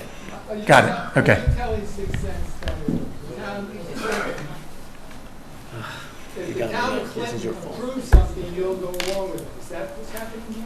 If there were. What is this question? We from the town of Clinton, thought that you actually saved us from this because if they don't have access to that property, they can't do their development. That was the way the town of Clinton handled it. So you just mentioned exactly the point. We saved the town of Clinton. Yes. Right. Which is exactly the issue. Are we telling the town of Clinton what to do? No, you don't. Helping them. I know. So anyway, but I don't understand the question. What was the question? My question is. Can you come up to the microphone, sir, please? See, now you got me debating. This is gonna be the last question. Go ahead. So, my question was, my understanding was, great, the town of Hyde Park is not allowing access, and the town of Clinton said, only if you have access can we proceed with your project. That's where it stands. That's my understanding as well. Then I heard that this Lord G was going to give them access, and that's why we're all here. That's why we're all here. Right, but they'll still have to get their project approved in Clinton. This doesn't greenlight the project. Regrettably, it is approved because Clinton has a law that they can't really move away from. They've allowed a conference They won't move center. forward with then maybe you have a better understanding than I do, sir. But my understanding is they won't move forward with the review if there's no access from the town. Yeah. Right, you got it now. Exactly. So then aren't you giving them access? That's what I'm saying. Yeah. On a private road. I mean, I don't think it's about money because we told you we'll raise the money for you. I mean, that's not the issue It's not here. the money. We don't want that happening to us either. Trust me. What happened here? Can I just Somebody say not one let us thing develop. for the record since you're allowing statements? Just, and that'll be the last thing. I just want to clarify some misstatements that have just been made. First of all, this is in your zoning law. The zoning law clearly states that in the Greenbelt District, a hotel is not a permitted use and a conference center is not a permitted use. So basically what the issue that arose in the town of Clinton and before your zoning administrator was, does allowing access to a use in a neighboring property over the town over property in the town violate your town's own zoning law? And it does. And that's what the zoning administrator decided, and that's what your ZBA decided, and those were based upon several appeals court decisions in New York State which say that if it's prohibited by your zoning law, you cannot permit access to that development. That's what those decisions were based on. The other misconception that I think you have is about environmental review. The environmental review has already started. It's a type 1 action. It requires coordinated review. It requires a long-form environmental assessment form. And now you have put yourself in the middle of this thing. The planning board of your town was an involved agency. Now you're an involved agency. So you can't wait for a later date to participate in the environmental review. When you do this local law, you're obligated by law to do an environmental review of this law, and it has to be coordinated with Clinton. And I can almost guarantee you, and I can't guarantee anything, that if you don't do that, the local law that you pass is going to be nullified by a court. Again, I just emphasize the criteria that you've established. Let me just read one thing in my letter. Instead of requiring the developer of the towns to make application to Hyde Park Town Board for rezoning or to the ZBA for a use variance, the local law places the burden on neighboring property owners in the town of Clinton to bear considerable effort and expense of petitioning the town board to deny the proposed development. So that means these citizens have to spend their own money to petition the town board to deny this application. And adding insult to injury, your law provides the petitioning property owner has to meet the burden that the use serviced by the private road or driveway is noxious or offensive by reason of emission of odors, dust, smoke, gas, traffic, or noise, or in which inflammable or explosive materials are involved. This is a ridiculously high bar for any adjoining property owner to meet, and I would dare say that there will never be a successful challenge to this type of development under this law. So I suspect that this law, and I know Kyle knows better than this, was drafted by the developer, Six Senses. And you should not allow that.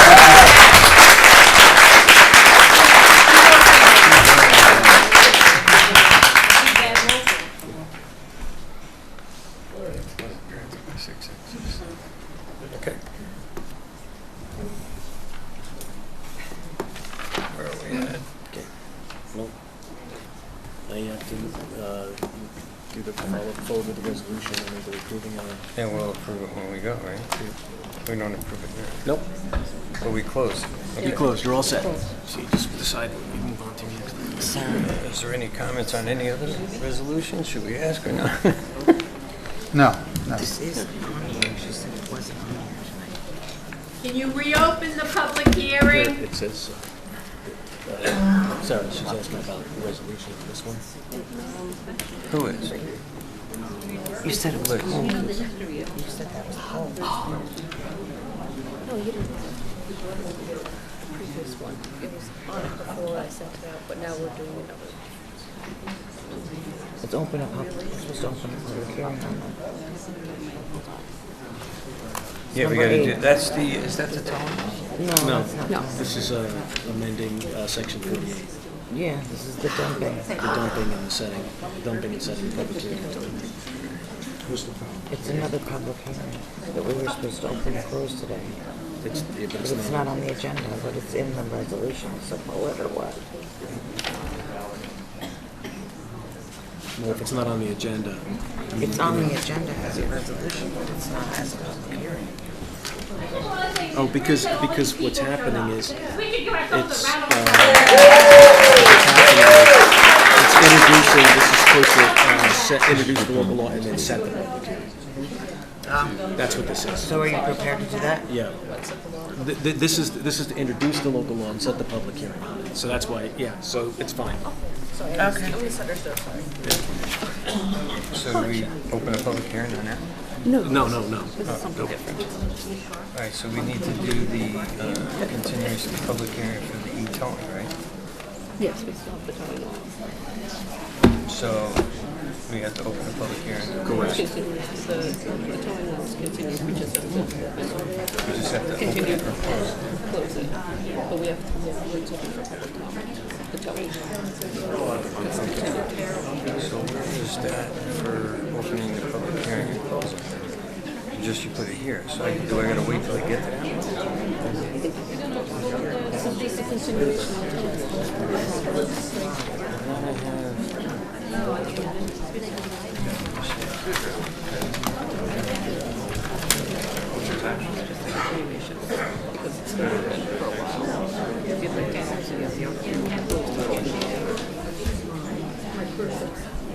So we're gonna open and close. Do the right thing. Do the right thing. Do the right thing. Sure. Listen to us. Right. Listen to us. You do not need to vote Okay. yes on this So right I now. want to, There's a lot still to so learn. we want to continue the public comment. We don't want public comments. Okay. Do we have any public comments for the local law number E for the towing? Yeah, you say this isn't a Hyde Park problem. My address is 2489 Route 9G, Statsburg. I am north of the Countryside Animal Hospital. I am directly across from the Sixth Sense. Is he coming? So did you come up and speak and identify your name? My name's Matthew Spencer. I'm not going to get up. Okay, well, everybody had an opportunity. We have to be fair. I asked 4 or 5 times. I would have liked to have you come up so I could document it and have all the written evidence that we need. I mean, I also believe that the Countryside Animal Hospital is Statsburg. Their address. well, there are a lot of addresses in Statsburg, but when you pull up a lot of these that said Statsburg, but you look at the municipality, the municipality is Clinton. So I'm just clarifying that. That's all I am. I don't have anything Clinton. My address is Statsburg. Okay, well, you didn't come up to speak, so I can't even clarify the record that I written down because you missed the opportunity. But thank you. All right. Do we have, what? We're doing towing, right? Yep. So we have any public comments regarding the towing?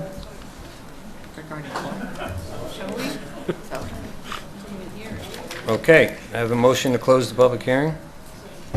So moved. Second. Second. Will the clerk take the roll call vote? Gotta get the towing, sorry.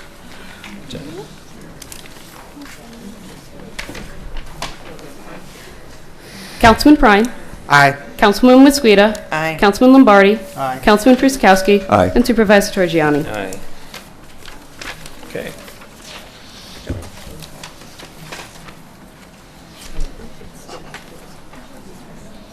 Fire 'em off. Okay. Mark, go. Resolution 113-1 of 2025, resolution authorizing the town supervisor to appoint Liz Mosqueda as primary representative and Eric Weinstock as the alternative representative for the Hudson River Drinking Water Intermunicipal Council for a 2-year term. May I have a second, please? Second. Liz, you're not going to vote on this, right? I can. Oh, you can? Yeah, I mean, yeah, she can vote on it. Okay. Will the clerk take the roll call vote? Councilman Prine. Aye. Councilwoman Mosqueda. Aye. Councilman Lombardi. Aye. Councilman Persikowski. Aye. And Supervisor Torgiani. Aye. Motion carried. Resolution 113-2 of 2025, resolution authorizing the Town of Hyde Park Town Board to receive and place in the Town of Hyde Park Climate Smart Communities Environmental Fund a NYSERDA Community Education Grant. May I have a second, please? Second. Will the clerk take the roll call vote, please? Councilman Prine. Aye. Councilwoman Mosqueda. Aye. Councilman Lombardi. Aye. Councilman Persikowski. Aye. And Supervisor Torgiani. Aye. Motion carried. Resolution 113-3 of 2025, resolution authorizing the Town of Hyde Park Town Board to approve donation of the Town of Hyde Park Climate Smart Committee's educational outreach materials to the National Park Service. May I have a second, please? Second. Will the clerk please read the roll call vote? Councilman Prine. Aye. Councilwoman Mosqueda. Aye. Councilman Lombardi. Nay. Councilman Persikowski. Aye. And Supervisor Torgiani. Aye.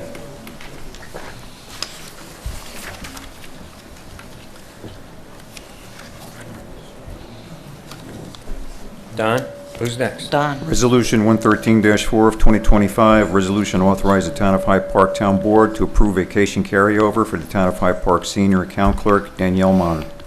All right, may I have a second, please? Second. Will the clerk please take the roll call vote?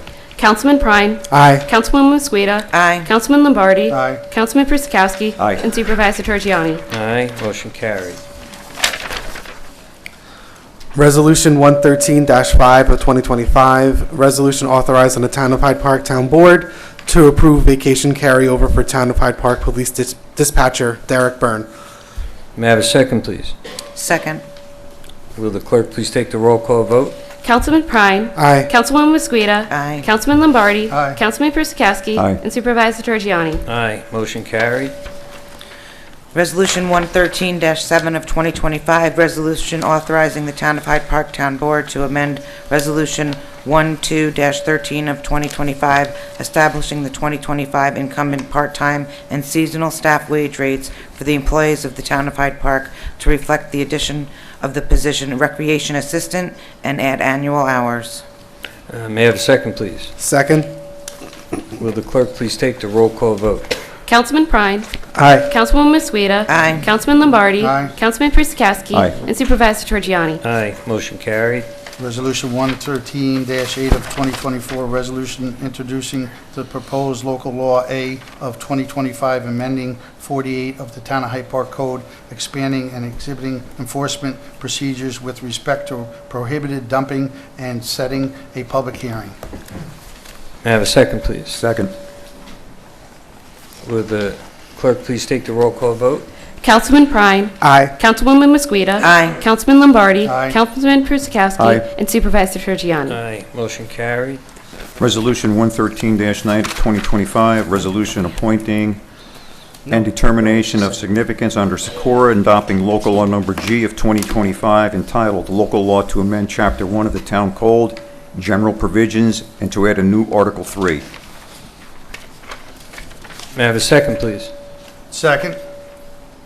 Will the clerk please take the roll call vote? Councilman Prine. No. Good. Councilwoman Mosqueda. Nay. Councilman Lombardi. Aye. Councilman Persikowski. Aye. And Supervisor Torgiani. Aye. Motion carried.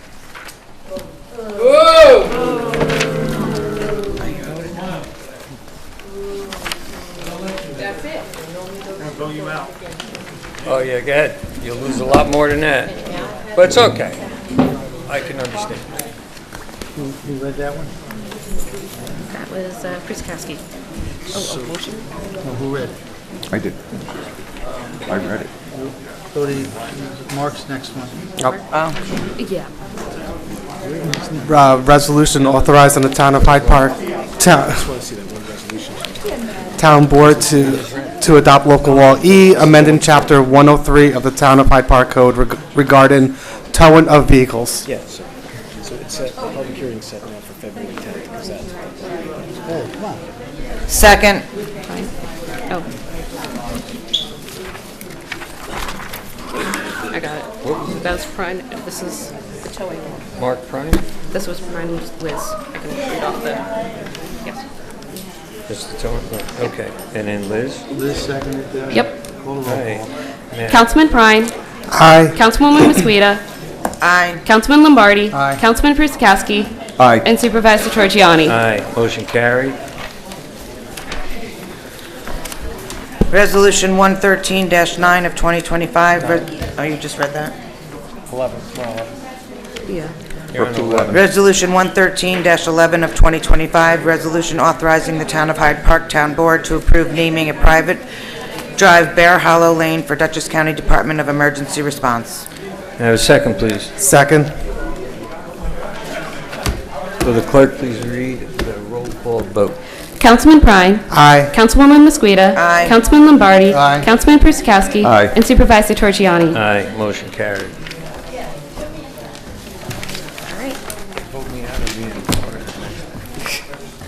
Did you record my voting? Which one? You did. I did, yeah. What'd you do?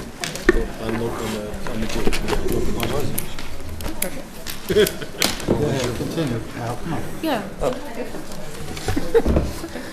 Do we have any old town, any Oh, yeah, you have to say it now. new or old business to discuss? I've got an invitation from the Chamber of Commerce. You're invited to the Chamber's installation cocktail reception on Thursday, January 23rd at the Inn at Belfield. Tickets are $30 a person, including appetizers, a drink ticket, and a silent auction. RSVP online, by credit card in advance, or complete the RSVP form on the website and pay at the door. So what are you saying, Mark? You're picking up the tab? I cannot afford that, no. Paying for all this? Okay, if there's nothing else, may I have a motion to adjourn? So moved. Second? Second. All in favor? Aye. Okay, we're done. Just Chief, I need X